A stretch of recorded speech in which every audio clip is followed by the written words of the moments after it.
President Biden does plan to visit East Palestine, Ohio later this month, a year after the devastating train derailment there. People who live in this community are upset about how the cleanup has been handled, and they remain concerned about the long-term impact of the disaster. NewsNation and our teams have been in East Palestine since the beginning, and we're not letting their voices go silent. But this is an important moment, finally, with the president coming to town. Residents say 2 days after the derailment, the EPA had told them that it was safe for them to go back in their homes. Misti Allison was one of those people. She lives a mile from ground zero where the train derailment happened, and she is with us now this morning. Misti, as always, thank you for being with us and giving us some time. What does it mean to you to have the president there this month visiting your community after there have been calls for him to do so for the last year? Thanks for having me on the show. I am glad that President Biden is finally following through with his promise to come to East Palestine. While we are strong and resilient people, we do deserve to be heard. We are Americans just like everybody else in this country, and we do feel like we have been forgotten in the past year from the federal government and especially President Biden. So while I appreciate the progress that is been made thus far, there is still so much work to be done.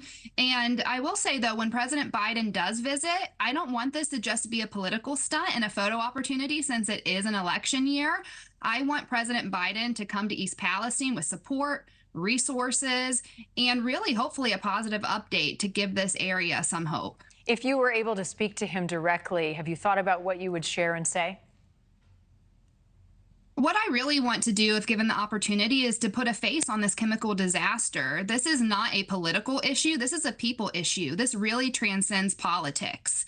And while East Palestine is not necessarily in the dire emergency situation, like with the big black plume that you had just showed, there is still so much more work to be done. And as you already mentioned, one of the dire needs and concerns is this long-term healthcare coverage and monitoring. And I want to make sure that East Palestine isn't forgotten, and all of the impacted residents in East Palestine and the surrounding communities are able to get any of the healthcare testing and coverage that they deserve. Misti, as you look at your life before the derailment and now after the derailment, how has it changed?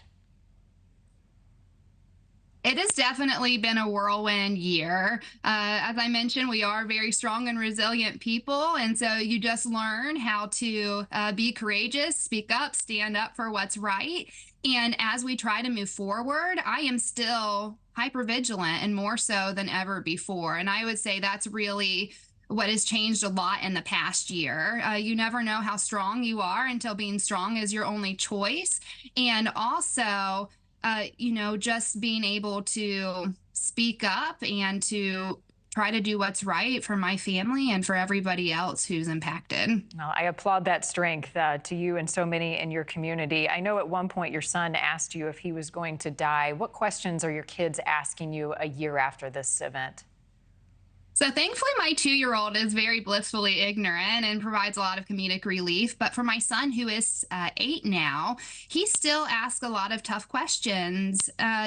Just having those fears, the anxiety is still real. And so as parents, my husband and I are very hyper vigilant of that and very mindful and just trying to be as honest as possible and to just let him know that we are still monitoring the situation closely and that we are doing everything in our power to make sure that East Palestine and our family gets the help that we need. 2.5 months ago, Misti, you asked a Senate committee who you should trust, the EPA or independent firms that were doing testing and distributing reports. Do you have any clarity on who to believe right now and how sufficient the evidence is?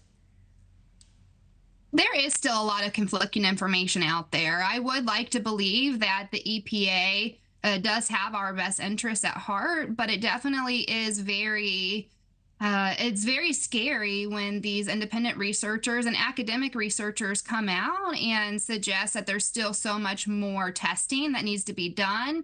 And for the long haul, typically from a public health perspective, you would want to do a cohort study for 30 years to see what this impact is doing on our bodies. And so I'm just really hoping that we're able to get that type of long-term support that we need. Thank you for watching. Go to newsnationnow.com to find News Nation on your television provider. And don't forget to click the red subscribe button below to get more of News Nation's fact-driven, unbiased coverage.